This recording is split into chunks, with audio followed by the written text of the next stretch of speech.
let's get started. I'm going to take this meeting and then flow it into the sales training in an hour as well, because there's something very important that I want to discuss to all of you. The first thing I want to tell, well, let me just do my introduction. If this is your first time here, which I know it's not, but if you're listening on audio, then this is my real daily meeting in which real things happen, and this is no gimmicks, no thrills. I just open up to the public during this economic disruption.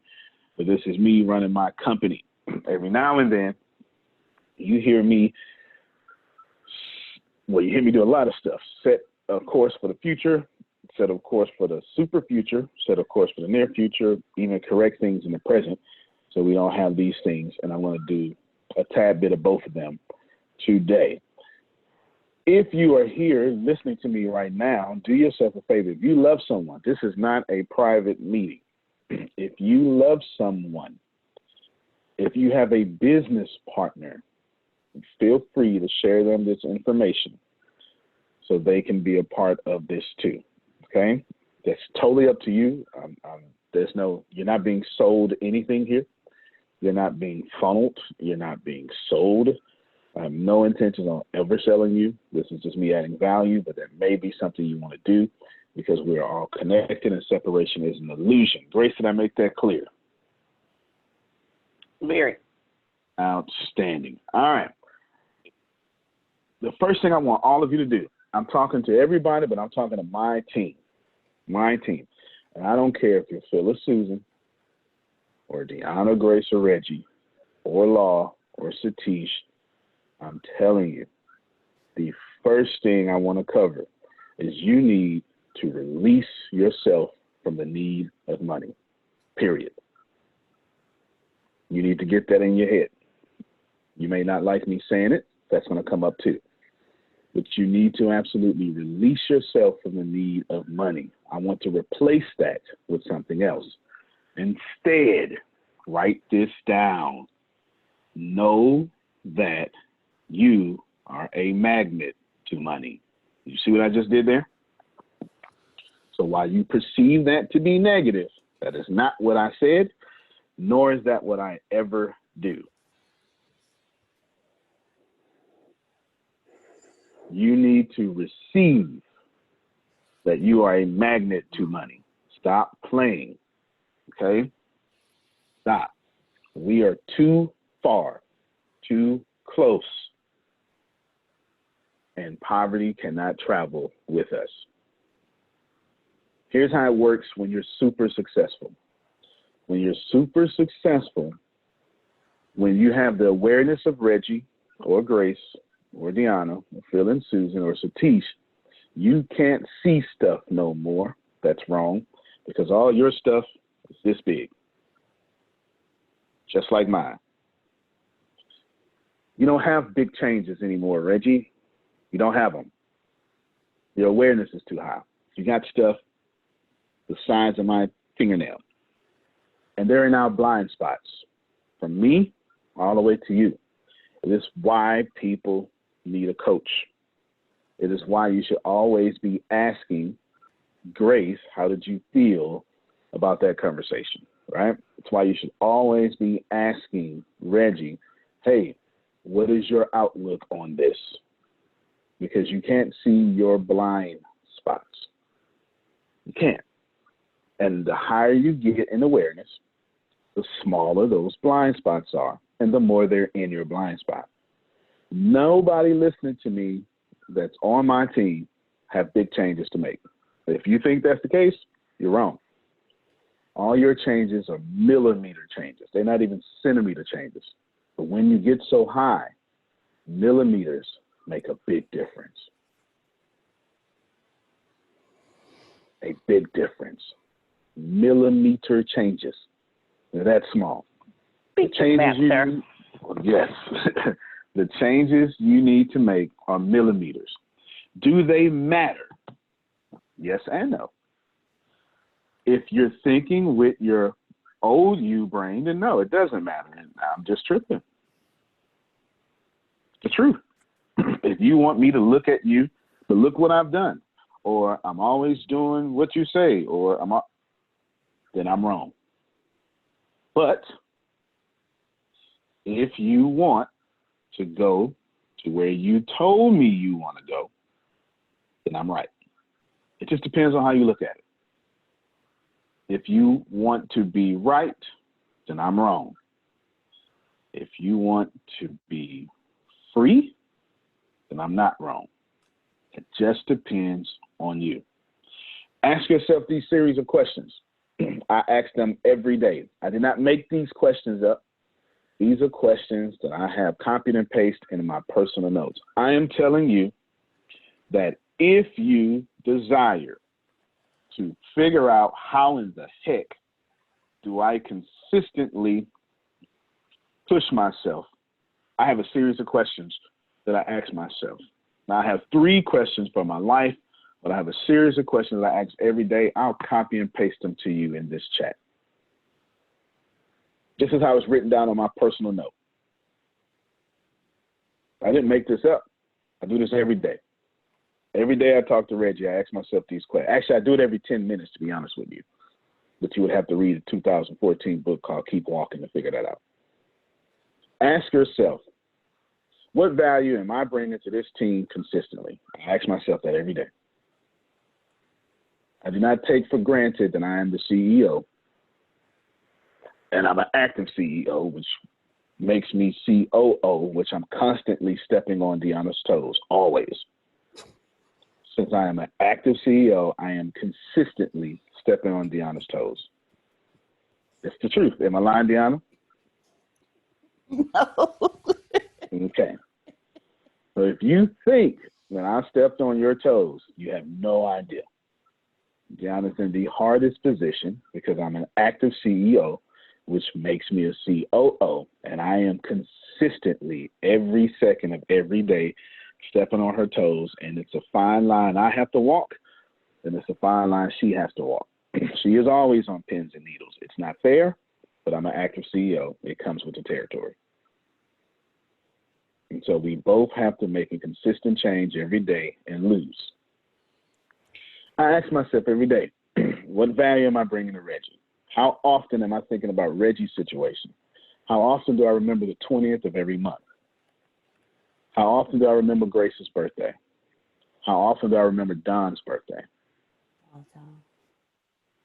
I consistently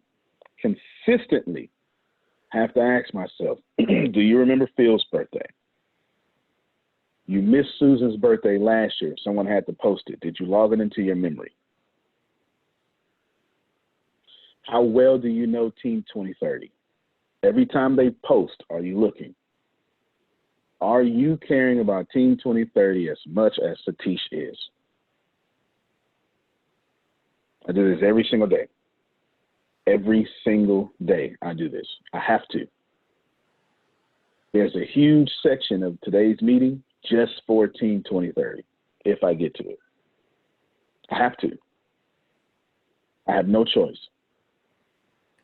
I'm asking myself, how many times have I remembered that Catherine is a woman in a male-dominated industry, doing a fantastic job, has an accent that turns some people off, turn others on, and how often is she celebrating her own accomplishments she just got a couple of months ago?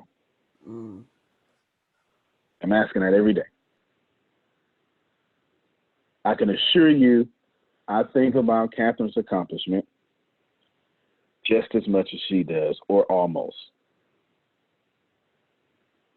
How many times are you watching and actively participating in Carol's videos, Antonio? Haven't you noticed in a week she's 10x'd all her content producing?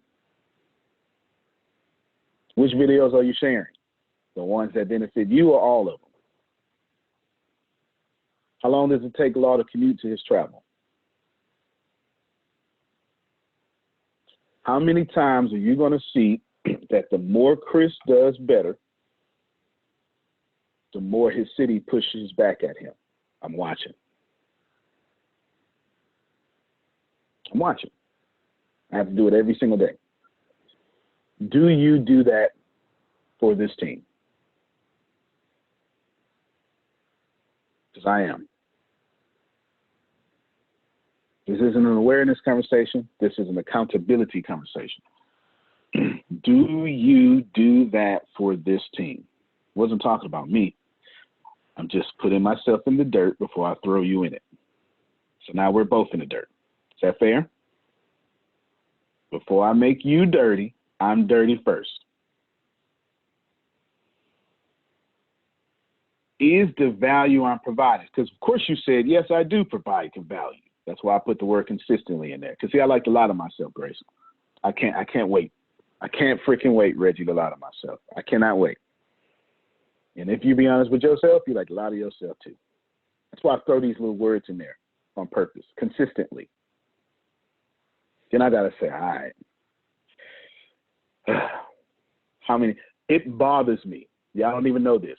No one knows this. Reggie don't even know this. I'm gonna bring up Reggie. It bothers me that in the last 2 weeks, I missed 2 of Reggie's calls. It bothers me. I had no choice. I just flat out wasn't available. But it bothers me.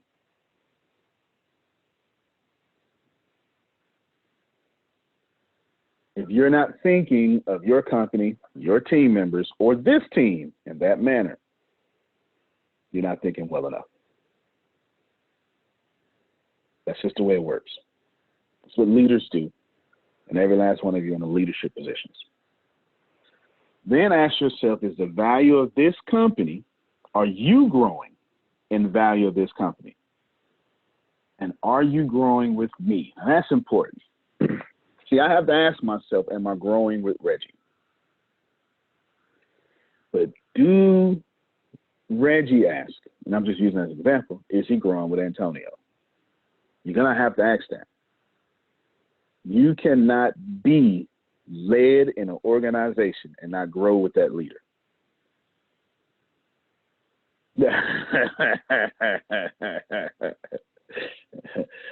Let me just pause for 2K NBA appreciation.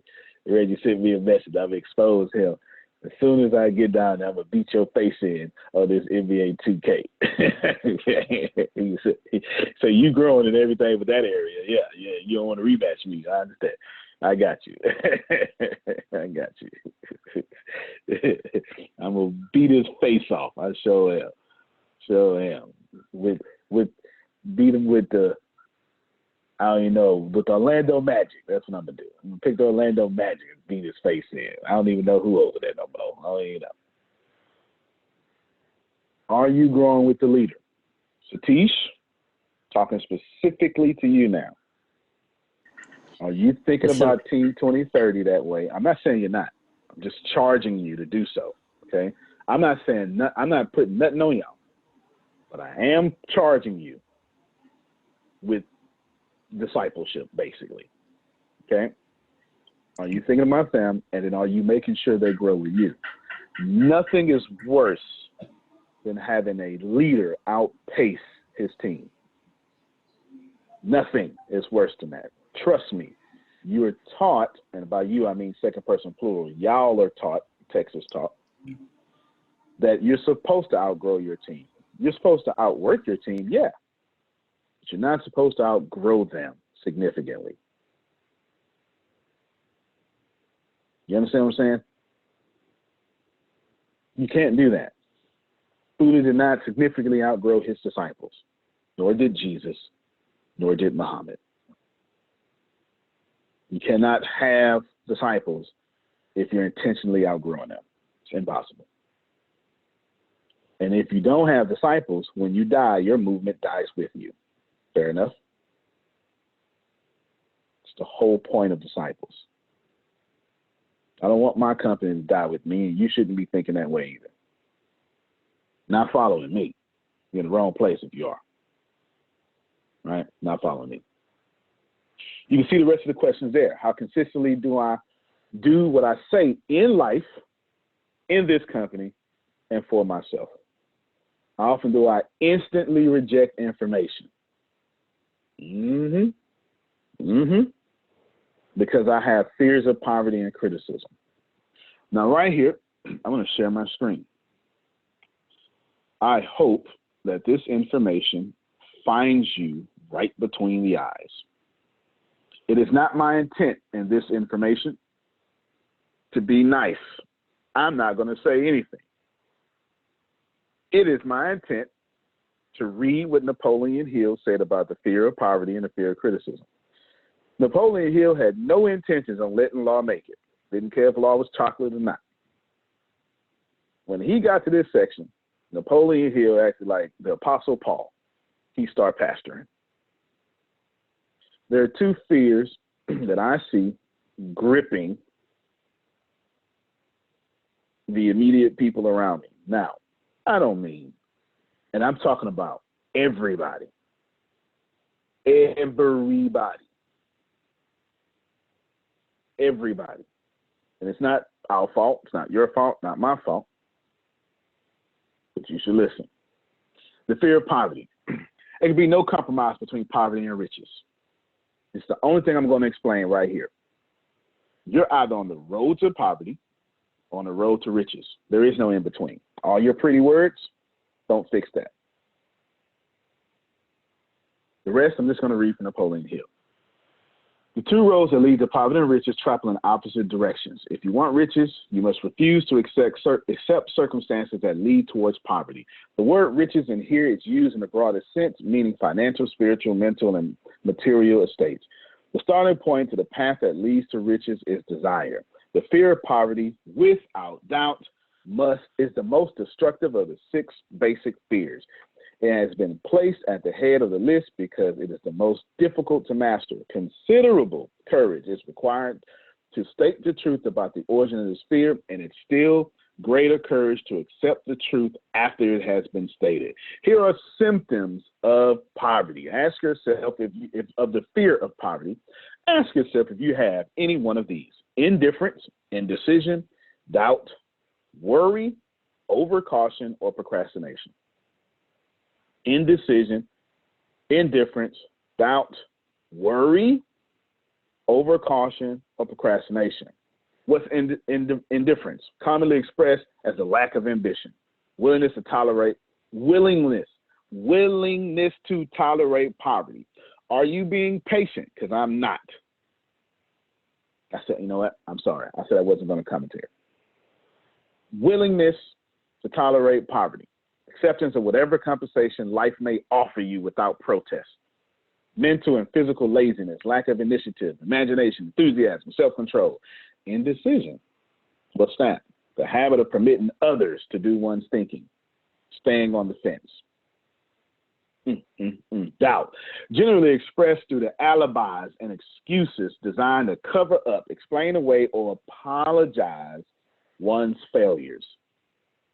Sometimes expressed in the form of envy, and those who are successful or by criticizing them. Worry. What's that? Usually expressed by finding fault in others.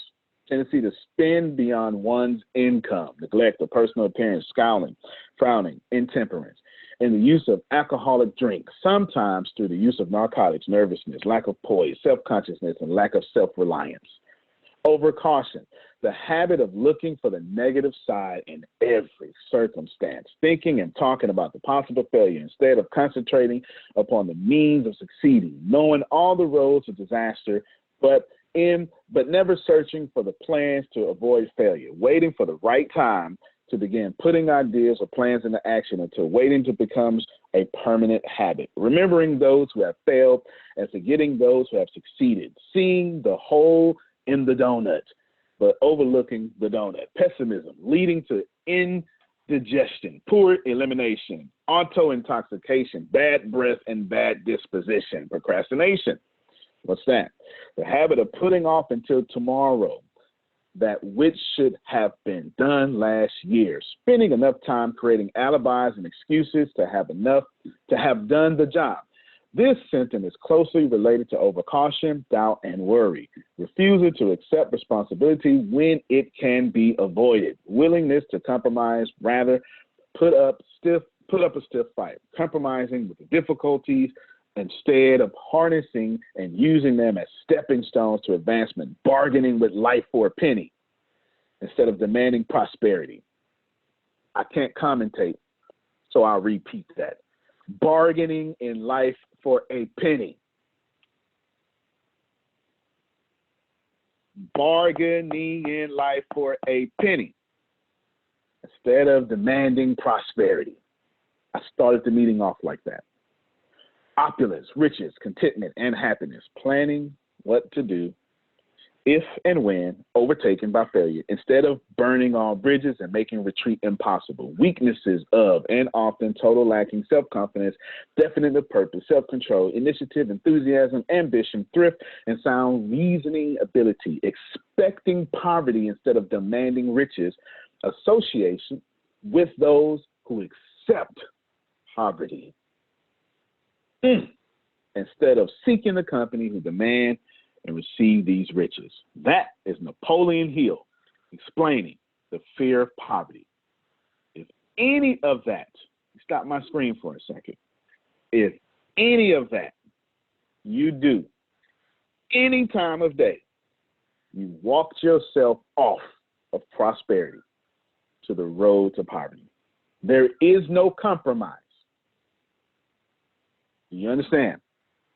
If at any point I do any of that, I'm just talking to me. I ain't talking to y'all. If I do any of that, I will lead this company into poverty. There is no compromise. But I tried hard. Doesn't matter. But I prayed. Doesn't matter. But I'm Antonio T. Smith Jr. Damn sure doesn't matter. There is no compromise. The only compromising is the lies we tell ourselves. Back to my no commentary, then I'll get Chris Holmes. I see his hand up. The fear of criticism. Just how this originally came to the fear? No one can state definitely. But one thing is certain, he has developed a whole highly developed form of it. The fear of criticism robs a man of initiative. How many? I can't commentate. I said I would. The fear of man robs man of initiative, destroys his power of imagination, limits his individuality, takes away his self-reliance, and does him damage in 100 other ways. Symptoms: self-consciousness, lack of poise, personality, inferiority complex, extravagance, lack of initiative, and lack of ambition. Simply. So what's self-consciousness? Generally expressed to the nervousness, timidity, in conversation, and in meeting strangers, awkward movement of hands and limbs, shifting of the eyes. What's lack of poise? Expressed through lack of voice control, nervousness in the presence of others, poor posture of body, poor memory. Personality, lacking in firmness of decision, personal charm, the ability to express opinions definitely, the habit of sidestepping issues instead of meeting them squarely, agreeing with others without careful examination of their opinions, inferiority complex, the habit of expressing self-approval by word of mouth and by actions as means of covering up a feeling of inferiority, using big words to impress others, often without knowing the meaning of the words, and imitating others in dress, speech, and manners, boasting of imaginary achievements. This sometimes gives a surface appearance of feeling superiority. Extravagance, the habit of keeping up with the Joneses, spending beyond one's income, lack of initiative, failure to embrace opportunities for self-advancement, fear to express opinions, lack of confidence in one's own ideas, giving evasive answers to questions asked by superiors, hesitancy of manner and speech, deceit in both words and deeds, lack of ambition, mental and physical laziness, lack of assertion, slowness in reaching decisions, easily influenced by others, the habit of criticizing others behind their backs and flattering them to their faces, the habit of accepting defeat without protest, quitting an undertaking when opposed by others, suspicious of other people without cause, lacking in tactfulness of manner and speech, unwillingness to accept blame for mistakes. That's Napoleon Hill. Now, should you be perturbed by that information. That ain't got nothing to do with me. Right? Them ain't my words. I don't live your life. I punch myself in the face with this consistently. Those questions I ask, am I adding value and all this stuff, they come from that. Those aren't questions to y'all. I didn't write that for this meeting. I asked myself that. I asked myself, can I listen to feedback from Reggie? I'm the boss. If I can't hear feedback from Satish, then I'm an insecure one. Chris, let me hear from you. And you just gave me a whole book of homework. You know, I'm already pulling up Google Sheets and things like that. Pull up his name and everything. Let me be the first to ask. Can you send that to everybody through email? If not, I sure will. I sure will. I will make sure. But I will make sure. But I think this is a real reality check for everyone in the awakening, because like the more I was listening, I was like, I know a good chunk of, heck, probably mostly everybody I bumped into who is having that issue, even business people. And it's really just makes you think. Yes, and the economic status right now, the current status of the economy, global economy, isn't helping. Being on lockdown isn't helping. As a matter of fact, some of you are finding out just exactly how much you like your family. Loving your family is not the same thing as liking them. Nope. No. Yeah. No, and just because you're siblings don't mean you're friends. Go ahead, Reggie. Spit some wisdom at us. First of all, I'm you gave me an assignment. You gave me and Deanna an assignment. You told us to make sure that we learn about the book of James, right? That's right. And the more I think about the book of James, the more I sit and think about the stuff that we get up and we read and we study on. One thing punched me in my face. And it was something that I said. It was something that I said actually last weekend, and it's how you approach it, you know. And I didn't know that I was doing it automatically, because you had said something earlier in this talk that, you know, I treat things differently. I didn't know that I was doing it, because I'm gonna be honest with you. You know me. I don't care. I don't care what that boy just all that stuff you read, man. I balled that up and threw that against the wall. And the first thing I told myself, if you look, seek first the kingdom. You understand what I'm saying? All that's saying is your mindset. That's all it's saying is your mindset. You don't worry about, be anxious for nothing. Be anxious for nothing. I don't care if something hit you on the side of your head, if something did anything. Look, man, be anxious for nothing. All that stuff he put on there, man. If you was, your goal is the kingdom. Let me inform you. The goal that you set for yourself, the one that you reach and put out on a piece of paper, this is who I'm gonna be. That's what you focus on, and none of that other stuff will apply to you whatsoever.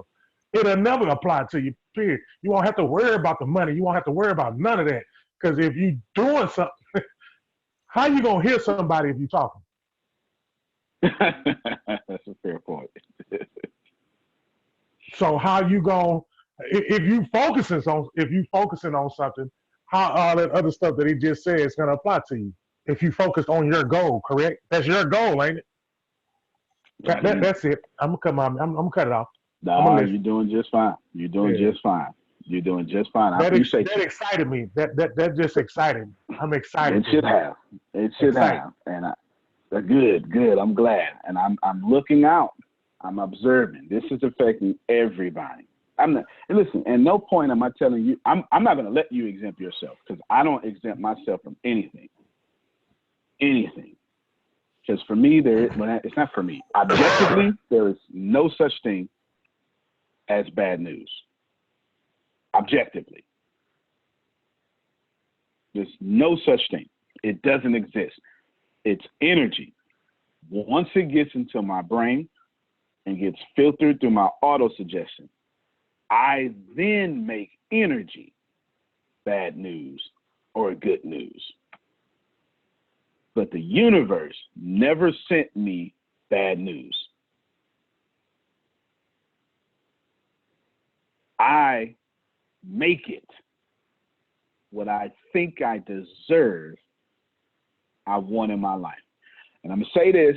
I said this to Deanna yesterday or the day before. I say it to all of you. I said it to her. I'm going to say it to you. You did what you wanted to do. It's the only thing you ever do. So you can apologize all you want to, but your dominant thoughts wanted you to do that. That's just the way it is. Chris, let me hear from you. That goes back to what I was having a conversation with one of my good friends. And I made I want to get your feedback on this. And I was saying, your perspective is your reality. Basically saying, like, if you believe that you are an awesome husband, you will be an awesome husband. If you feel like you are the worst thing on earth, you are the worst thing on earth. If you believe that you will attain riches, you will attain riches. I'm a strong believer that what you put inside of your mind is what you're going back to what you're saying, energy much more is going to form your reality. Because I feel like a lot of people feel like they're stuck in this cycle and they're like, what's wrong? I'm like, your perspective. Until you change that, everything's going to still be the same. Well, let me give you feedback because you're so right, but I'm afraid you don't know how right you are. I know you know you're 100% right, but it's time for you to know you're infinite % right. 10% in chat, no bad news, no bad people, no wrong decisions. It's just different energy, period. That's it. It's just, and by different energy, she means wavelengths, vibrations, frequency. That's it. Next thing she said in chat, you did what you wanted to do, all caps wanted to do, because that's what you vibrate at. Again, proving what she said, frequencies. She said that's liberating. That is facts. Now, Chris, here's how you are infinitively. You're light year, Buzz Lightyear and beyond, right? You said your perception is your reality over and over. And then you said change your perspective. Everyone listen to this play on words. I'm going to say the same thing twice, but it's how right he is. Your perception is your reality. Your reality is not your perception.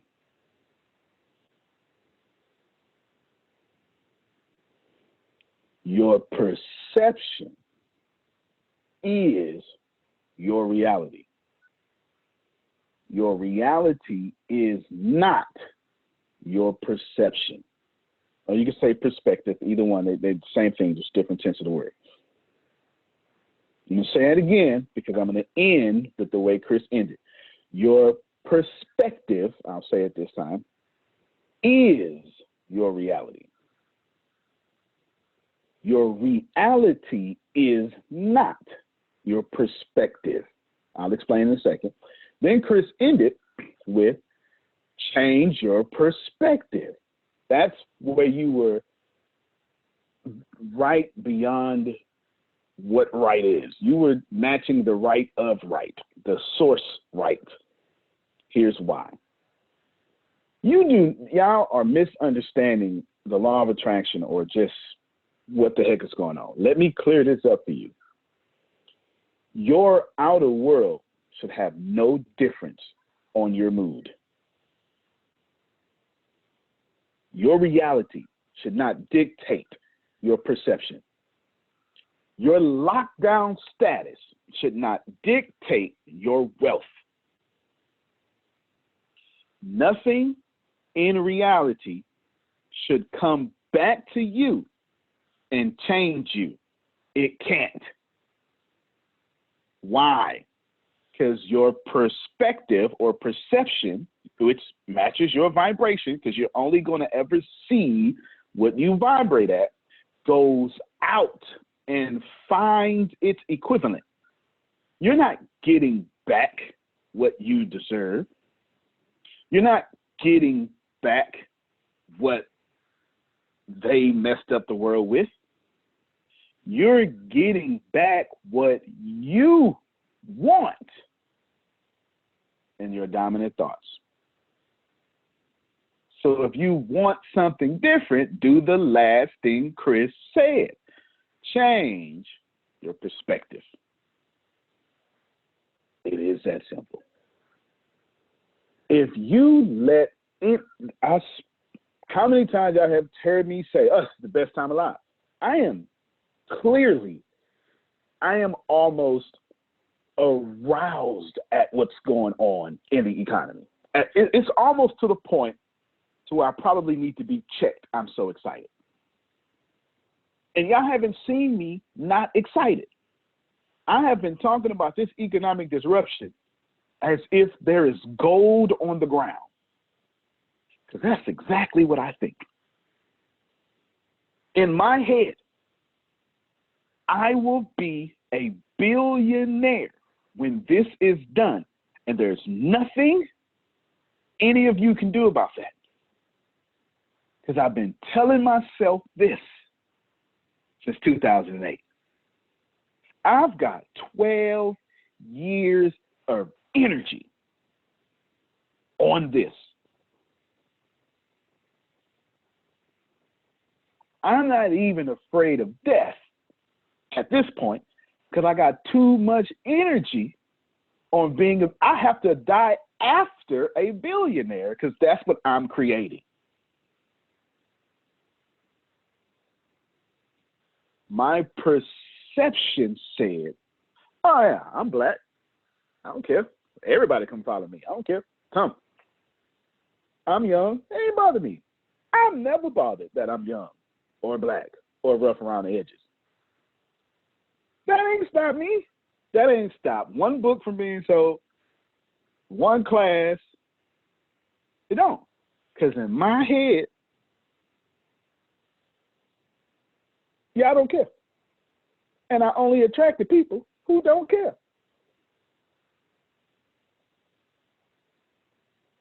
That's perception. Phil said, me too. He's talking about excited about the economic disruption. I'm excited.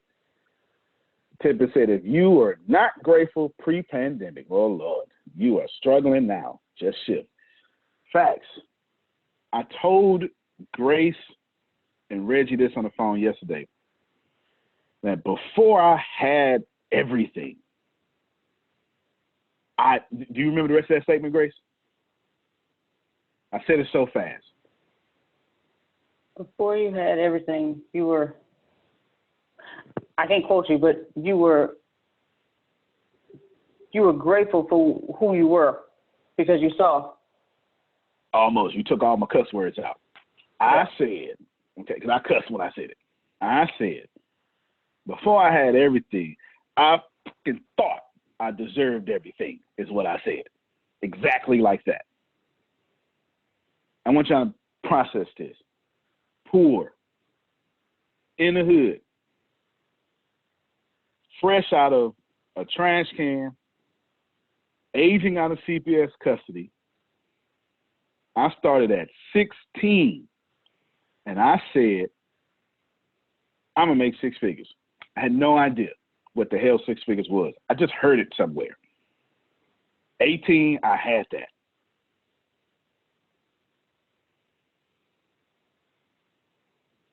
Never hit the news. I literally had that. Then I went out to the Army. I did some other stuff. In my life, this is how weird Chris is right. In my life, I'm gonna try to go in order. I've been a sheltered child, homeless child, runaway child, imprisoned child, adopted child, failed the 5th and the 6th grade child, captain of the speech and debate team child, captain of the football team child, military, army, intelligence, veteran. I want to say more, but we'll just leave it there. A fireman.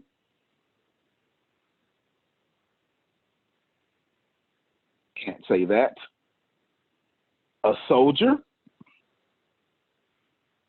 A Little Caesars manager. A real estate investor. A preacher. A pastor. An inventor. A businessman. A media mogul. A keynote speaker. An international speaker. An 11-time author. And I'm 38. I've lived more lives than my entire family. Oh, I left out 2-time college graduate with bachelor's and master's. And I did all of that when everybody thought I was crazy and I wouldn't be nothing. But that ain't what I thought, Satish.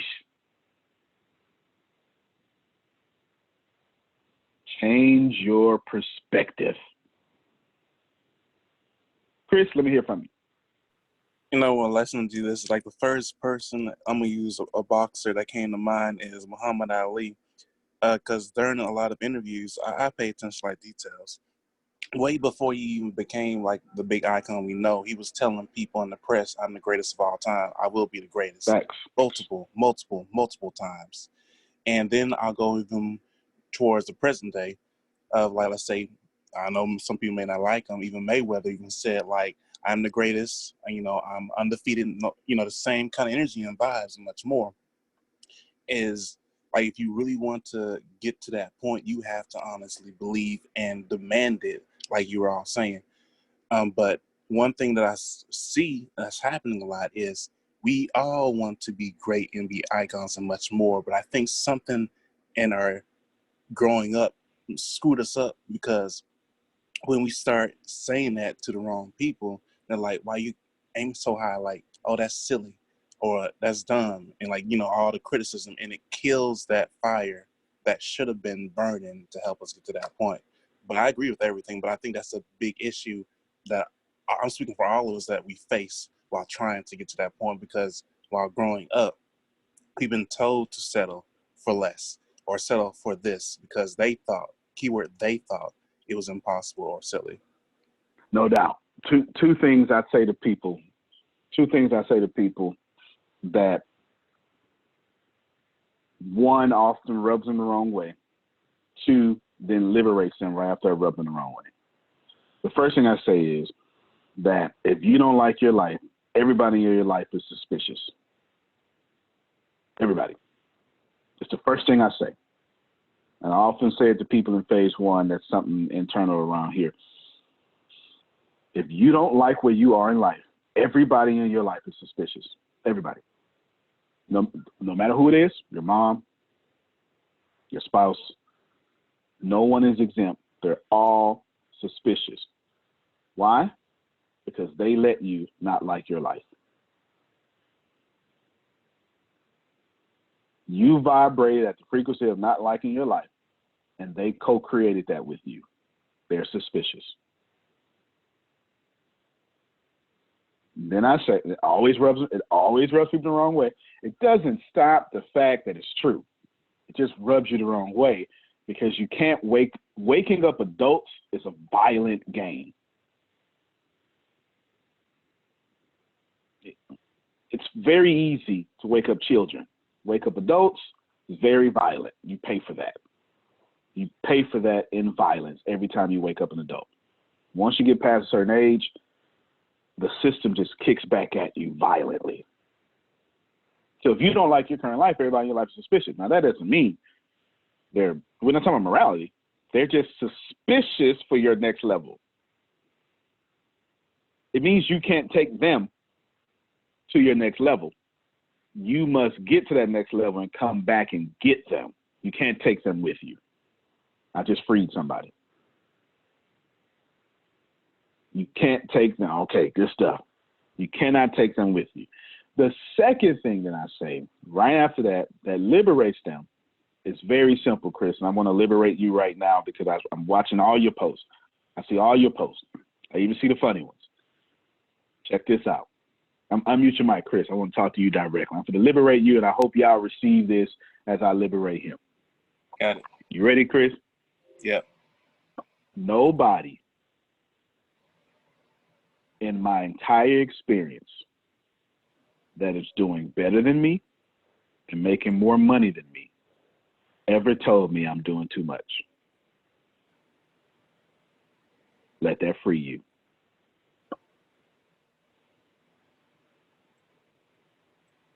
You understand? Yes. I'm telling you, you ain't doing enough. Not even close. You posting like 20 times a day. I need to see 1,000. You know what I'm saying? Got it. Yeah, you ain't doing enough. I hope that helped y'all, because if someone tells you you're doing too much, they automatically place themselves on a different vibration than you that's lower. And they're trying to pull you down to match their vibration. Don't go. Just because someone invites you to poverty does not mean you need to go. Straight up. Slam the door. Straight up. That's it. And the cool thing is, how do you fix it, Chris? You said it. You change your perspective. You don't go and teach them. You don't go and correct them. You don't even release them.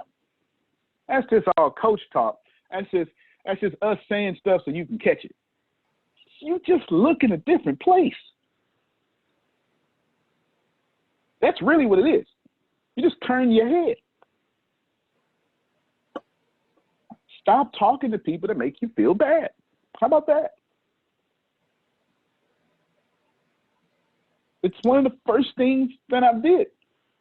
I don't talk to people that make me feel bad. I know. Don't do that. You're killing yourself. You understand what I'm saying? You're killing yourself. Now, why did I bring this up? Why is this in the meeting? Why, Tony, why you bring this up? Why? I'm going to show y'all. Like, I'm dead sick. When I be telling y'all stuff, first off, I don't do anything spontaneously. That's a weakness I have. I don't do that. Look at this. This is my morning meeting notes.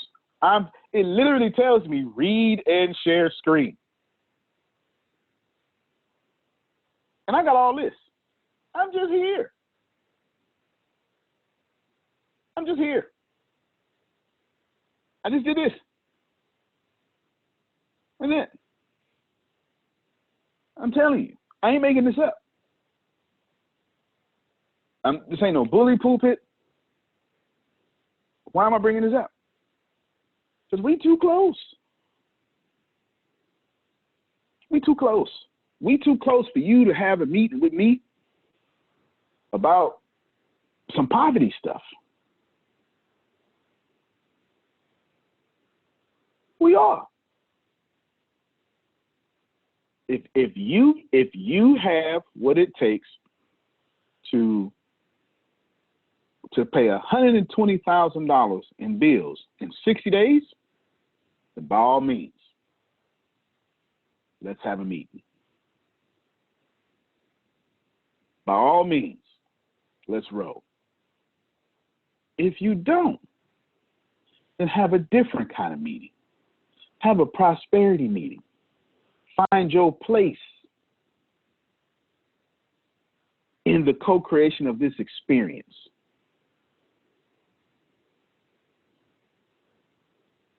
Do that. But complaining automatically puts you on the road to poverty. Now, in fairness, ain't nobody had no meeting with me about this. I'm just telling y'all about your company. I ain't had no meeting with nobody that's brought poverty to me. In fact, it would be hard for you to do so because I'm not wired that way. I'm either going to listen so intently without saying nothing, and I'm going to make you uncomfortable with my silence, or I'm going to say, let me stop you right there. Let me do one of those two. The only two things that I do. Either way, you would be uncomfortable with bringing that poverty. This is the only two ways I respond. I don't respond any other way. I will let you file it in the record, and then we'll move on to your next thing. Or I said, let me stop you right there. And it depends. If I stop you right there, it's more than likely me just trying to save you than anything else. I want to show you something. All of you, Deanna, I sent you that document. Those are just two of the fears. So Deanna's going to email out to all of y'all to upload it wherever it is. Everybody asks for that. Please keep in mind, I didn't write that. That's Napoleon Hill. I have been taking notes from Think and Grow Rich since 2008. October 2008 was the first time I was ever exposed to Think and Grow Rich, ever. Didn't even hear of it.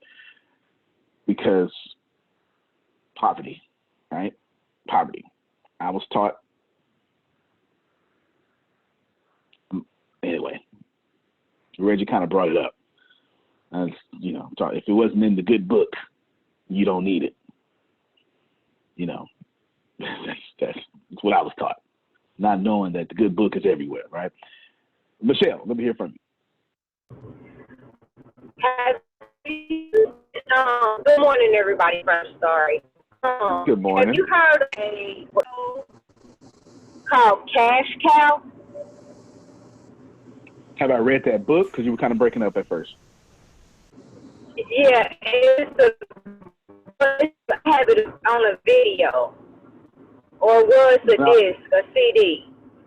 I'm not sure. Is that the guy? Is that the Purple Cows thing? Is that what's that, Grace? Go ahead. No. I think she's talking about Holton Bugs. He had a 4-disc set on Cash Cow. Yes. I have read that. Sure have. Some people just graze. Yes. I haven't read it since like 2009, 2010-ish though, but I sure have. Okay. What do you think about that? I haven't read it since then, but I remember it was fantastic. My memory tells me that book was fantastic. He separated two people. He separated the cow grazers, people just eating grass, just content with that, and then those who content with eating grass, getting fat, and going to the slaughter, with the few that separate from that. So that's what I remember from that book. Oh, and there's one more thing from that book too. I remember Bam Fam, book a meeting from a meeting. I remember that. Okay. Yeah, that was very wise. That was very wise. Book a meeting from a meeting. Bam Fam. You remember that, Grace? Wasn't that in that book? Yep, that's what you said that. Book a meeting from a meeting. Yep. Book a meeting from. I'm glad I be telling the truth, don't be lying and trying to impress y'all. That's when I be on the calls. I actually do be listening. As a guy, I be like, I wonder if I told you the time. I'm like, oh Lord, let me go. I be like so far away, I had to go get my headphones and stuff real quick or something like that. But I be listening. I don't just want to pop on and not listen. You know, that's just different vibration. Let me end with this. I want to show you before we go, and I'm going to continue. We're going back. If you're part of the sales training or have access to that, Satish, let me do this first, Satish. I want to put this on your mind. I'm gonna share my screen real quick. I'm gonna share my screen. I'm gonna read this word for word. Okay. I want ATS India to start with the biggest start possible. Before I let us do too much in India, because I know you're ready. I know you're ready. I'm going to want 5,000 people directly from India, and I want them all to flow through Team 2030. I'm putting this on your mind. It's in my meeting. Put this on your mind. Well, I'm going to bring it back up tomorrow. And I said, let me explain. So this is where I explain. What I don't want, I want everything to flow through Team 2030. Now, how you do that, that's up to you, right? But I know how to do it through my vehicle. Now, how you do it through my vehicle, that's on your leadership, but I'm going to offer you the vehicle, okay? You need to be focused on getting 5,000 people from India in the business university. I'm gonna tell you why. India specific. And you want to do that as fast as possible. Before I let us go get this, go get that, get this building, I'm gonna force us to 5,000. Okay. Now, just to show you that I'm not just making this up. Why? I want to control the growth. I want to create a major fan base in India. It elevates 2030 and makes them internal celebrities, and it creates at least 500 super fans. I'm bringing that back up. I'm going to bring that back up and give you a full explanation of that. But that's why. You know what I'm saying? It's literally why. So I want you to be processing. So the easiest way to do that is for me to allow all of Team 2030 inside of Richest on the direct sales thing. You understand what I'm saying? Yeah. It elevates them, it elevates you, but what it does is it creates, you're going to need at least 500 super fans in India to get what you want accomplished. That's about 10% of 5,000. You understand? Yeah. You need an Indian army. That's not going to change. You're going to need that. It's best to move slower and get that, and then release with that. If you think about it, when you talk to your Christian folk, Jesus started with 12. He had 3 internal, and from those 12, he got 500 band of believers. And those 500 band of believers then changed the world, not Jesus. If that shocked you, I'm going to say it again for more shock value. Jesus did not change the world as far as spreading his message across it. This is the perfect spot to end, Kiera. I'm totally feeling you in my brain right now. The disciples were more important than their rabbi. Yep. Their rabbi told them that. You're going to do greater things than me, than this specifically. If you don't get it, you can't be a leader with no disciples. The message must go on. To teach, you need to create 500 disciples, super disciples. And then India will be safe forever, I promise you. All right? So I'm protecting your legacy, and I'm also making celebrities out of Team 2030, and I hope they don't mind. And of course, you're gonna get paid too. Why that is, I mean, you know, right? You know, I fool around to be a millionaire too, though. You know, one of the richest people in India, but who's counting, right? Cool. Yes, sir. Thank you. All right, good, ladies and gentlemen. I appreciate you. Sometimes meetings are not about money, right? They're not about direction. You need to receive that. I'm about to hang up and log on to the sales call, but I want you to hear something very well. Nobody, not me, pick a great leader, not them. Pick a great ascended master, not them, was exempt from the poverty of this world. They just did not participate, but they were never exempted. Please know this. You are not exempted from the poverty of this world. You need it. It must be here. The poor would be with you always. Someone said that, didn't they, Grace? It has to be here. Your job is not to participate in it. To quote Abraham Hicks, you'll never be sick enough to help sick people. Antonio T. Smith Jr., you can plant better. You can dominate. Thank you, everybody. See you on the sales call in a few seconds. All right, everybody.